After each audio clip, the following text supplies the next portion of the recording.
सभी भाइयों को नमस्कार। सभी का स्वागत करते हैं आपके अपने चैनल सनसनीवाल डेयरी फार्म पे।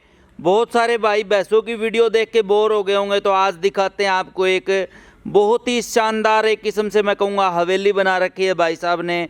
और एक आम जमींदार के घर पे खड़े हैं बावल तहसील में, रेवाड़ी का मैं कहूँगा लगभग आखिरी छोर, और बावल तहसील में आज हम हैं। लगभग ये मान सकते हैं कि आखिरी गांव है राजस्थान के बॉर्डर के साथ लगता। भाई साहब से बात करेंगे, पूछेंगे ये जो पुरानी हमारी धरोहर है इसको हम खोते जा रहे हैं, उसका बहुत सारा कारण है। बहुत सारी बातें जो बहुत बार दिमाग में रहती हैं, लोग भाग रहे हैं आधुनिकता के पीछे, और हमने हमारी जो पुरानी जो विरासत है उसको पीछे छोड़ दिया है। बात करेंगे, डिटेल से जानकारी लेंगे। थोड़ी बहुत बातें इस बारे में मेरे भी दिमाग में हैं, और कुछ भाई साहब से भी पूछेंगे कौन सा गांव है इनका। और एक वीडियो पहले इस गांव से हमने बनाई थी, जयसिंहपुरा गांव में हम खड़े हैं। अभी ध्यान आ रहा है वीडियो बनाते बनाते बावल तहसील में, और यहाँ से आगे जो है शुरू हो जाता है राजस्थान। भाई साहब नमस्कार। नमस्कार जी, नमस्कार। तो ठीक बताया होगा सर मैंने गांव जयसिंहपुरा ही गांव है ना ये? जयसिंहपुर खेड़ा। जयसिंहपुर खेड़ा, ठीक है। बावल तहसील और आगे राजस्थान शुरू हो जाता है। तो सबसे पहले तो जानना चाहेंगे जी आपका नाम? अमरपाल सिंह जी। अमरपाल सिंह। और आपके पिताजी का नाम जी? स्वर्गीय श्री मुंशी सिंह नंबरदार। स्वर्गीय श्री मुंशी सिंह नंबरदार। राणा किधर लगाते हो, आगे पीछे राणा भी लगाते हो क्या? नहीं ना, राणा भी बोलते हैं। ठीक है, तो राजपूत हैं भाई साहब। तो भाई साहब कौन से साल में ये जो आपने इतनी बड़ी हवेली है, कौन से साल में आपने बनाई? आपकी याददाश्त में बनी या आपके फादर साहब ने बनाई? ये एक्चुअल में तो जी हमारे फादर और दादा, अच्छा, दोनों ने, पिताजी की जब एज कम थी, हाँ हाँ, 8-10 साल के करीब थी, हाँ हाँ, और उन्होंने भी हाँ हाँ, बताया कि हमने इसमें जब काम चल रहा था तो ये जो भी जहाँ से हम पत्थर वगैरह लेके आते थे, तो पिताजी कहते मैं छोटा था लेकिन मैं साथ जाता था वहाँ पे, ठीक है, और सहयोग भी किया है। बाजार जाते थे। और इसमें सबसे बड़ी बात जो है वो, जैसे इसमें एक सहतीर है, हाँ हाँ, वो सब उस टाइम, हाँ हाँ, नेपाली शाल बोलते हैं इसको, हाँ हाँ, साल, और वो पंजाब से आया था। उस मंडी का तो मेरे को नाम पता नहीं है कि कौन सी, मतलब शाल की मंडी थी वो बहुत बड़ी पंजाब, ठीक है, वहाँ से आया था पंजाब से। हाँ जी। तो मेरे ख्याल से इस एरिया की उस टाइम की सबसे बड़ी हवेली होगी ये। तो कोई आपके कोई जमीन ज़्यादा है या ज़्यादा पैसे वाला आदमी इतनी बड़ी हवेली बना सकता है? और कौन से साल में बनाई होगी जी लगभग ये? मोटा मोटी जी 1949-50 के करीब बनी थी। 1949-50 के आसपास बनी थी। 70 साल के उसमें आ रही है कि 70 साल के करीबी, 70 साल पहले बनी थी। तो इसमें भाई साहब मैं पूछ रहा था कि कोई मोटा क्या जमींदार ज़्यादा तकड़े हो, या कोई मंत्री संतरी रहे हो, एमएलए एमपी रहे हो? पहले तो उस साल टाइम तो एमएलए एमपी भी ईमानदारी होते थे, आजकल वाले तो कुछ कमा भी रहे होंगे ज़्यादा। कुछ क्या कहना चाहोगे उसके बारे में? देखो एक्चुअल में अगर हम बावल 84 की बात करें, हाँ हाँ, तो मोटा मोटी 2-4-10 गाँव में यही कहते हैं कि भाई नंबरदार साहब के पास सबसे ज़्यादा ज़मीन थी। ज़मीन सबसे ज़्यादा थी, ठीक है। ज़मीन के बेस पे ही, जो ज़मीन से हम जुड़े हुए हैं उसी के आधार पे हमने ये बनाई है।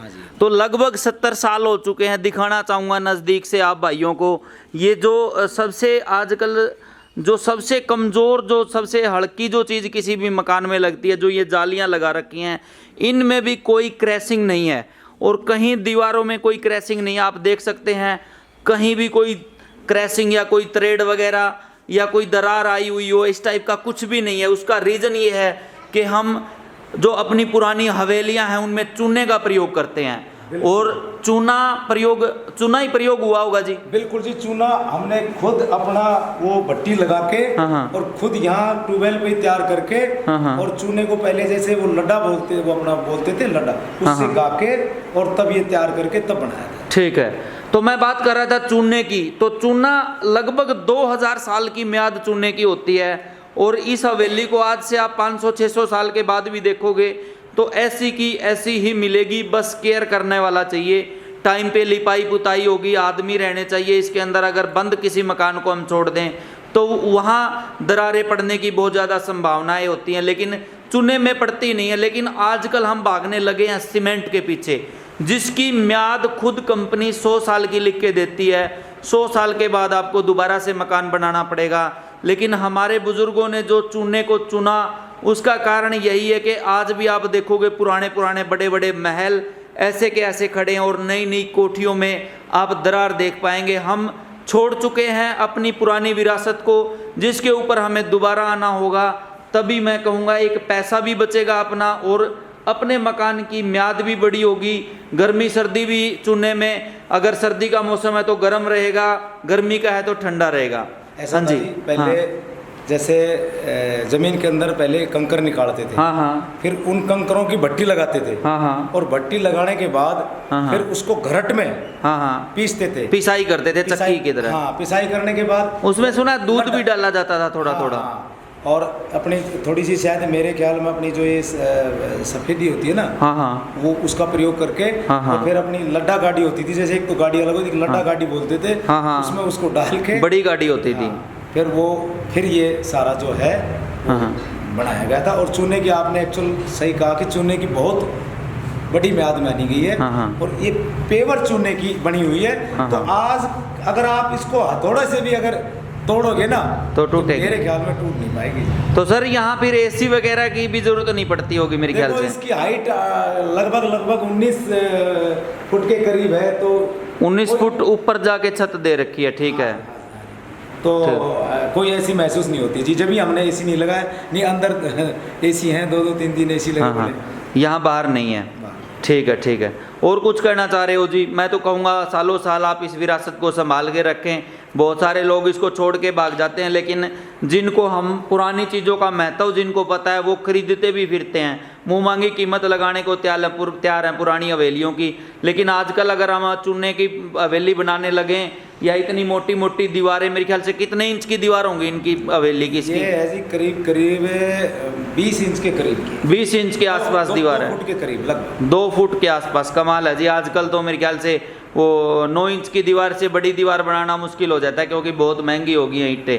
पहले तो अपनी इतनी बड़ी हवेली बनाते थे तो शायद खुद की घर की ईंटें तैयार करके फिर शुरू करते थे सारा। इसमें भी ईंट भी हमारी स्वयं की भट्टी लगा के और हमने तैयार की, इसलिए इनमें वो अपना जो बोलते हैं ना नीचे वो सफेद लग जाता है ना, वो नहीं, अपने मीठे पानी से ईंट तैयार करके और तब बनाई गई। ईंट भी खुद तैयार की, चूना भी खुद तैयार किया, सब कुछ घर का होता था। तभी ये देश जो है सोने की चिड़िया कहलाता था कि यहाँ पे खुद सारा सामान घर पे तैयार होता था, लेने वाले भी यहीं के, बेचने वाले भी यहीं के। और ये देखिए हाथ से घिसाई की ये पत्थर, ये जो फर्श बना रखा है उसी टाइम का है, कहीं कोई क्रैशिंग नहीं है। और ये चीज़ें संभाल के रखने वाली हैं ताकि आने वाली जो हमारी पीढ़ी है वो इसको देख सके। और कुछ कहना चाहते हो भाई साहब या ख़त्म करें वीडियो? और तो मैं तो बस यही कहूँगा, जैसे आपने कहा कि भाई इस विरासत को आप संभाल के रखना, तो हमारी जी पूरी यही कोशिश रहेगी कि हमारी पुरखों की जो विरासत है वो संभाल के रखें। और आप जैसे बड़े लोग आए यहाँ विजिट करें, देखें, इसका प्रचार प्रसार बड़े और बना दिए जी आपने। आपका बहुत बहुत धन्यवाद, हमारे यहाँ पधारे। थैंक यू जी राणा साहब। अपने गांव की तरफ से और बड़े भाई जो सरपंच साहब है उन सबकी पंचायत की तरफ से आपका बहुत बहुत धन्यवाद करता हूँ। Ram Ram. Thank you ji, thank you Rana साहब। ठीक है भाइयों, सभी भाइयों का वीडियो देखने के लिए बहुत बहुत धन्यवाद। और जिस किसी भाई के पास भी इतनी पुरानी हवेलियाँ हैं, इस विरासत को संभाल के रखिए, ये बहुत ज़रूरी है। आने वाली हमारी पीढ़ी के लिए हम दिखा सके कि हम किस टाइप से काम करते थे। और अगर बहुत सारे भाई आज भी इतना जुनून इस देश के लोगों में है, अगर आज भी दोबारा से चुनने पे काम शुरू किया जाए तो ये बड़ी बड़ी कंपनियां घर बैठ जाएंगी और एक आम आदमी के हाथ में रोजगार पहुंचेगा, या चाहे वो चुनने का हो, चाहे वो और किसी काम का हो। और तभी ये देश मैं कहूँगा आगे बढ़ सकता है। आजकल तो जो बड़ी बड़ी कंपनियां हैं उनके पीछे बिकने की कगार पे है देश, और सरकार भी उसमें बड़ा सहयोग दे रही है बेचने में। तो आप जागरूक हों, इन चीज़ों को संभाल के रखें, इस ऐसी विरासत को संभाल के रखें। अगर वीडियो पसंद आई हो तो वीडियो को लाइक ज़रूर करें। और एक अलग भैंसों गाय के अलावा कोई वीडियो हम लेके आए आप भाइयों के लिए, आपको कैसी लगी वीडियो, और इस वीडियो के कमेंट्स में ज़रूर बताना। अगर आगे भी आप कोई इस तरह की वीडियो देखना चाहते हैं तो हाँ या ना में नीचे जवाब लिखें, ताकि हम इन फ्यूचर आपके लिए कोई नई इस तरह की वीडियो लेके आ सकें। सभी भाइयों का वीडियो देखने के लिए बहुत बहुत धन्यवाद। सभी को मेरी तरफ से नमस्कार।